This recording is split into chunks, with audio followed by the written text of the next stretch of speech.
and including his motion to remand a trial by jury, she said sure. She was kind of looking forward to it. It was when she realized all the other stuff, including the fact that he had initially filed a subpoena form for Aunt Michael, she got scared. And that's when the other judge, the chief judge, took over. Yeah, it was more than just the subpoena for Michael. It was the motion to claim and exercise. It was judicial notice, motion to require a judge, all of it, okay? She said, I want nothing to do with this. I recuse myself. And you'll find a lot of people recusing themselves or just stepping away or resigning, in this movement. Happens a lot. It happens so frequently that a pattern begins to emerge, and I like to see patterns like that. Anyway, she steps away from it, washes her hands, so the head judge takes over. His name is George Anaya, and he's basically a no-nonsense type guy. Yeah, tough guy, and immediately denies trial by jury. Okay, and says, no, we're going to have a hearing in this. Well, Tom calls us up and he says, I think this is a bad thing. And I said, no, I disagree. I think this is a very good sign, okay? Because this court does not want to expose this case to the public, to a jury. It will be dispensed with rather quickly. And he said, you think so? I said, yeah, I think so. So anyway, the day comes for trial. Tom gets there a little early. This crusty old guy, Paul Adams, who's kind of a constitutionalist, ex-military, retired officer, he has a different approach, different way of looking at things. He goes, Margie and I go, and another fellow by the name of Tetros, who's a member of our group, goes to this hearing. Well, Paul and Tom had gotten there before, okay? Margie and I arrived maybe 20 minutes later, before the trial starts. Yeah, well before the trial starts. And we look at Tom, we find Tom, and man, he looks terrible. I mean, his face looks as green as his tablecloth, He looks terrible. He's a good-looking guy. He looked like he died 3 days ago and no one buried him, So I said, Tom, what's going on? He said, Jack, have you seen Paul? We said, no. He said, well, the first thing Paul said to me is, did you bring your toothbrush? He says, you're going to be here for a long time. They're going to grab you, throw you in jail, and beat the hell out of you, I said, what? He says, yeah, I'm a little concerned. I said, Tom, don't worry about it. I'll be surprised if this case takes more than 8 seconds, maybe 10 seconds. He says, are you serious? I said, yeah, Tom, I told you I'm serious. So we find Paul, and Margie and I grab Paul. We said, Paul, what the hell are you doing? You know what the guy says? I mean, literally, this is an old military officer type guy, going way back. He said, I'm just trying to toughen the kid up. As we all know, that's not the way to do it, just before trial. So the five of us go over and sit down, and we're waiting for Tom's case to be called. And in this court, we have all sorts of prisoners in chains, in the orange suits, leg irons, chains. I mean, my God, they look like criminals. These guys are probably in for smoking a joint or something. We don't have a lot of major serious crime in Santa Fe. We've got crime, but Albuquerque maybe, but not around Santa Fe, not that much. Not serious anyway. I don't know. There must have been 40 prisoners, maybe. I don't know how many. Quite a few. And a lot of regular people waiting to be victimized by the court system. The courtroom was packed. And a lot of lawyers representing wealthy Santa Feans, because they don't go and pay the tickets. They hire lawyers to do that, And a lot of cops. And the cops are walking around, with a mace and the tasers and the guns and, like Nazis. You know how cops are. So it's pretty intimidating for a lot of people. It was a little intimidating to Tom. So we're sitting there observing all this, and Tom gets called about number 8. And when his name gets called, okay, it takes him maybe 8 seconds to get up to the podium, see the judge, the bench. And when he gets there, the case is dismissed. And Tom says, I'd like that in writing, with prejudice. And you know what the judge says? It's right over there. Go pick it up. The judge did make a show, though. They always make a show. He looked around the courtroom. Has anybody seen the officer in this case? Gee, no, Your Honor, I don't see him. I don't think he's here. Well, somebody go look out in the hall and see if he's there. They knew he wasn't there. What we didn't say previously is when Tom was writing to this young man, and remember, the young man listened to what Tom said, the cop, the young police officer, the state trooper. He listened to Tom during the time he wrote the tickets out, and it took 45 minutes or so for this to happen because he did listen. He also said to Tom, "Sir, technically I should have your auto towed, but it's a bad dark night and this road is dangerous and I don't want you to be hurt, so would you please just go right home?" And when Tom called, I happened to get the phone. We had just gone out for dinner. It was our anniversary. And I answered the phone, and I could hear in Tom's voice the stress. And I said, "What happened?" And he told me. And he explained the circumstances. And I said, "You know, this kid sounds to me like he hasn't been ruined yet. He sounds like he still has his humanity intact. And if I were you, I would do such and such, including when you send in the presumptive letters, reiterate the things that you said tonight." So he did. Well, he sent the kid requests for admissions. And when those came back unopened, Tom was concerned. So he called the state police and he said, "I need to get a hold of so-and-so." And they said, "Well, whatever." And he got from one to the other. Finally gets a supervisor who tells him reluctantly that the young man no longer works there. And Tom said, "Well, what happened?" He said, "He quit." So Tom said, "Well, I need to get a hold of him. He's a important figure in my case." And the fellow said, "Well, I can't give out his home information." But he said, "I could tell you this. He's now working as a security guard at St. Vincent's Hospital." So Tom called the fellow up and he got a hold of him and he said, "Are you going to come to my case?" And he said, "No, sir, I'm not." And apparently the young man, when he pushed it with his supervisors, that they say essentially confirmed in his mind what Tom was trying to tell him, that he's working for the wrong side. And so he couldn't take it and he quit, which is pretty amazing when you think of it. Now, he, of course, doesn't show up at the trial. So the judge makes this great show, is he not here? And finally, it took less than maybe 10 seconds for this to be dismissed. And you could see the relief wash over Tom's body and face, and he said, "Can I have it in writing?" And the judge says, "Oh, it's right out there. Just go right over to that window. It's all set for you." And then I say, "Let's go." And the other kid with us, who had a similar case coming up, said, "What just happened?" He said, "Come on outside and we'll talk about it." He had a similar situation that he would be facing in a few months, and he was a nervous wreck, and he was bolstered really well by seeing this take place. And we said, "We can't guarantee yours is going to end in 15 seconds, but if you do your homework, it will." And he went before Art Michael, and the same thing happened with him too. Yeah. So again, the constitutional positions are pretty strong. They won't oppose you constitutionally. They'll oppose you every other way. Believe me, every other way they possibly can. But they will stay away from arguing the constitutional position. So usually, I'm not saying in every case, usually they will. They'll use subterfuge, they'll talk around it, walk around it, but they won't address it directly, and that's where you want to stay in your constitutional positions. And that's where Tom stayed on these two cases. Now, subsequent to that, a couple of other things happened to Tom. Worked for him sometimes, but in this one particular incident, it didn't work for him, and that's why he went to court. But he was vindicated in court, and a lot of people are taking that route just to have something to show the police officer that they're, not renegades or what have you. It doesn't work in all cases, but it does work sometimes. Yes, sir.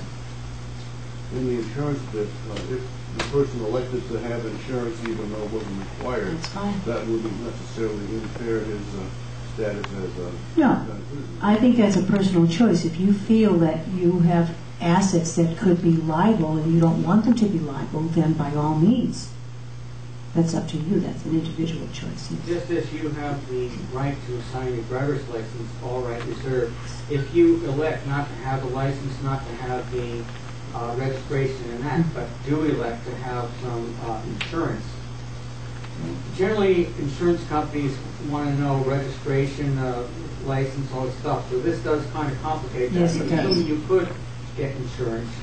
You could sign it, all rights reserved, and that would avoid out any kind of a treason contract or any kind of implication. Yes, and you can also post a bond, and there are companies like the Puget Sound plan that will give you participate by paying so much a year, and it'll cover you for all of your automobiles. And again, it's a participation program where everyone pays in, and then if there's an accident, the money comes out of a general fund. Excuse me, I was a member of that at one time, and as I understood it, they had been sued by the state of California, whatever, it had been defunct, they tried to resurrect it again, another thing, that one got shut down. Are they back in business? I don't know, because a friend of mine, the last I spoke to her about it, was participating. I don't know whether she still is, and that was just a couple of years ago. See, all of those things will be challenged, obviously, because they're cutting into the revenue. And the state participates in the revenue with the insurance companies, okay? Every state is involved deeply in that revenue stream from the insurance companies. I can't tell you exactly what the percentage is, but it's fairly high in most states. So obviously the state and the insurance companies are not looking with favor to anyone who's going to provide competition to them, and will challenge as much as possible. Now, there are policies out there that are called uninsured motorists, okay? So in a situation as you posed, something like that could kick in as well. But the idea is to be responsible. Now, I believe in the Second Amendment, okay? Now, I don't know how this is going to change. Frank, hang on just a second. I don't know how it's going to change. It could change by and through revolution, but frankly, that's not a good way. Margie and I are not revolutionaries, at least not this lifetime, okay? It's not the lifetime for it. Some people would say different. Yeah. But, I mean, violent revolutionaries out there in the street, that's not a good way to act. The law. Margie and I act by the law. Margie and I and other constitutionalists do not oppose government, do not oppose the IRS.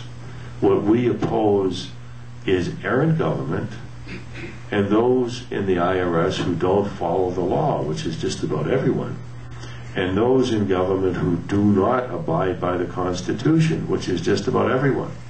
So we have a constitutional position here, but no one abides by it, and the people don't enforce it. See why the government gets away with bloody murder? I mean, the government Literally. can do whatever it wants. Literally. We talked a little bit about, and this has to be a grassroots movement. It has to be, because it's not going to come from the top. The people who are vested and well vested in their financial interests are not going to voluntarily say, okay, we'll quit doing what we're doing, raping, plundering, robbering, and making sure that we erode every little bit of right and freedom that you have. They're not going to willingly do this. So we have to take our country back from them. They're not going to give it up. It's up to us. But again, Americans, there aren't many good Americans left. I mean, you guys are amongst the good Americans. There are few of us left anymore. Effective action taken against their interests. So if we're not going to have a revolution, which Margie and I certainly do not suggest or would support at all, if we're not going to have vast numbers of people, you know, like 50, 100 million people saying, hey, get rid of the IRS, hey, get rid of Social Security, hey, restore the Constitution. If we don't have vast numbers like that, which is almost an impossibility because it's never happened before, then we have to resort to the final instance, which really should be the first instance, which is enforcing our constitutional rights upon government, by and through the courts, and changing the courts into constitutionally compliant courts. Honor the notice of levy, even though I told you before we took the money out, they couldn't do it, showed them where they couldn't do it. Well, we're going to do it, right? They are located in Chattanooga, Tennessee. Do I have to initiate my action in Chattanooga or anywhere I choose? Any way you choose. Okay, dokie. Any way you want. It's where you live, okay? You can do it anywhere you want. Now, if you're going to do it in a state court, do you want to do it in state or federal court? What would you suggest? State. We stay as far out of federal court as possible, okay? If you're going to do it in state court, it should be the state court in which you live or the state court in which the action took place, okay? And I would try to, really exhaust all the administrative remedies first, buying through the presumptive letters and the affidavits, and then the recording of the affidavits before I actually file suit. But if you're serious about that, after you do the initial letters and affidavits, get in touch with us, because we'll have something for you, that you can basically work from if you want to go forward with the suit. Okay? All right, now let's get into the IRS a little bit. Not necessarily a favorite subject of a lot of people, but let's talk about it. Yeah, how about that? Wow, April 15th. Anyway, as you guys well know, Margie and I are strictly constitutionalists, firmly embedded in the Constitution. You probably know that by now, huh? Yeah, but just as long as we're talking about the IRS, we have to reiterate it. And we have to reiterate the position that we don't oppose government and we don't oppose the IRS. But as loyal, patriotic American citizens, it is our duty, our absolute duty, to expose all enemies, foreign and domestic. And there are a lot of domestic enemies here, okay? So those in government who oppose the rights of the citizens and who oppose the constitutions are the people we deal with. And we have a lot of those in all governments. We have a lot of those in the IRS. Now, again, we go back to the Constitution for all authority. If you go to the Constitution, the power to lay and collect taxes is vested in Congress. It's in Article 1, Section 8. Okay? Well, if that power is invested in Congress, how did the IRS ever get it? Did Congress ever delegate that authority to the IRS? Absolutely not. Did Congress ever create the IRS as an agency of the government to collect taxes from the people by an act of Congress? Absolutely not. Congress never delegated its authority to lay and collect taxes to the IRS by an act of Congress. Further, if you go way back, there is no constitutional authority for the existence of the IRS or anything similar to the IRS, because that entire authority was vested in Congress, not some private agency or private trust or private corporation. So there's no constitutional authority for the existence of the IRS. Congress never created the IRS by an act of Congress, and Congress never delegated its constitutional authority to lay and collect taxes to the IRS by an act of Congress. Further, Congress never passed Title 26 or 27 into law by an act of Congress. Okay? So we go to the very simple position that what is not authorized in the Constitution is prohibited by the Constitution. And we go to another very simple provision, that since Article 1, Section 1 of the Constitution requires the Congress to create all laws, rules, and regulations, okay? As sovereign citizens, when laws, rules, and regulations are created by Congress for the sovereign people, those laws must be constitutionally compliant and specific to the Bill of Rights, and no law ever created by Congress can ever supersede the rights guaranteed in the Constitution to the people. So if you take all of this together, the IRS is pretty much out of everything, all right? The IRS has no authority whatsoever. And since it has no authority, it can convey no authority. And we are fond of saying a law must be valid to exist and must exist to be enforced. So can anyone, anywhere in existence, tell us, including you, because I'm sure you guys would like to know too, what valid law in existence requires any American citizen to pay taxes to a private non-governmental agency for remuneration to him received in compensation for his labor, which is his right. Does anyone know of that law? There is no law. Yet the Congress is enforcing laws that don't exist. The Congress is enforcing invalid laws. The Congress is putting people in jail, okay, for these things. Well, the Congress authorized it.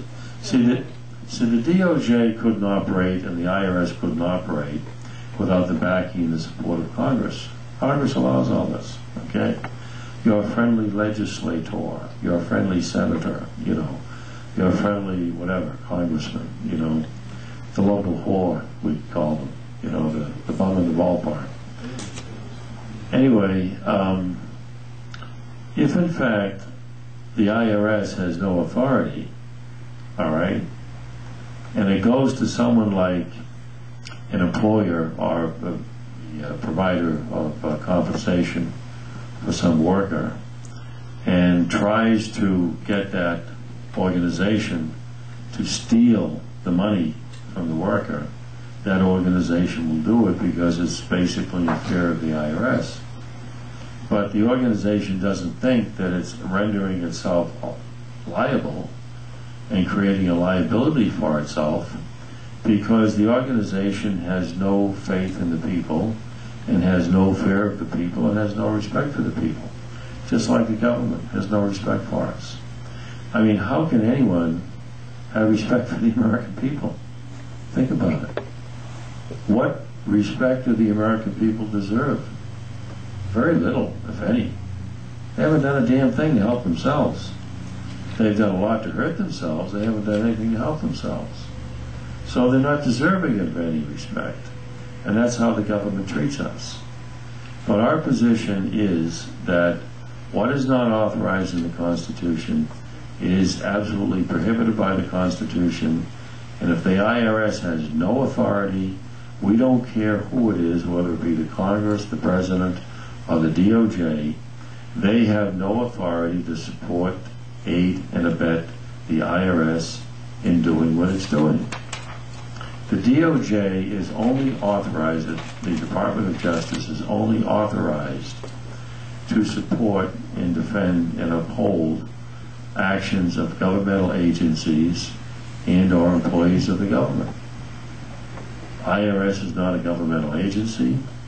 The employees of the IRS are not employees of the government. IRS is not listed in Title 31. It's not listed anywhere. It has no Franken privileges. Okay? So it's not an agency of the government, yet the government is upholding it as an agency that requires respect. So when people start suing agencies like that, things happen because the agency is not used to being sued. People in the agency are not used to being sued. Now, we were speaking with some people the other night, Friday night, or the other day, and Shirley, is it Shirley Chisholm? No. Sherry Peel Jackson. Sherry Peel Jackson, Bannister's friend, who worked in the IRS. Associate now. Yeah. Sherry Peel Jackson, for those of you who don't know her, are you all familiar with her? Joe Bannister? Okay. Yeah, Joe Bannister. Well, she was quoted not too long ago as saying that approximately 66 million Americans do not file income tax. And that's a very large number. Very large. And we have some friends with friends on the inside in some IRS offices who are reporting back to our friends that things are getting a little scary for them. And Sherry had acknowledged in some tapes that I heard not too long ago that citizens are getting hip to the problem and they are writing letters, such as the letters that we write, directly to agents and telling them that they have no authority, they demand to see their lawful authority, their pocket commissions, a copy of their oaths, their bonds, etc., and threaten them with action against them if they don't cease and desist. And apparently, it's got a lot of agents on the run. But we heard from some people who have a friend inside the agency that the people have been terrified that they're going to be sued. And when they asked their superiors, well, you know, what do we do? They said, we can't help you. And just recently, we were told that a memo was passed around internally telling these agents that if they do something unlawful or illegal, they're on their own, that the agency will offer them no help or assistance. And I thought, We are getting to them. So there are a lot of people who were working for the IRS who are resigning for one reason or another and trying to find jobs in other areas because they're beginning to see the handwriting on the wall. Now this is a scam, let's face it. Just like the Wizard of Oz with the great big thing and the little guy underneath, pulling the levers, we have a scam that is of epic proportions. We all know it goes back to the Federal Reserve Bank in 1913 stealing our treasury, and then the introduction of the income tax and so forth and so on. Yep. A few people understand why it's wrong, why it's not lawful, and there are a variety of reasons. For one thing, the IRC, or the original Internal Revenue Code, was created for federal employees. And in fact, the word employee and employer pertains to somebody who's part of the federal government, or in some cases state, but not people in the private sector. Laws. The Constitution authorizes two types of tax. Only two. Direct and indirect. If it's direct, it has to be apportioned. If it's indirect, it has to be uniform. That's it. Then the shenanigan with the 16th Amendment, by which they claimed that income tax was authorized. But the Supreme Court has adjudicated on numerous occasions that that amendment created no new taxing power for the government. And in fact, if anyone's read Bill Benson's fine work, the 16th Amendment was never properly ratified.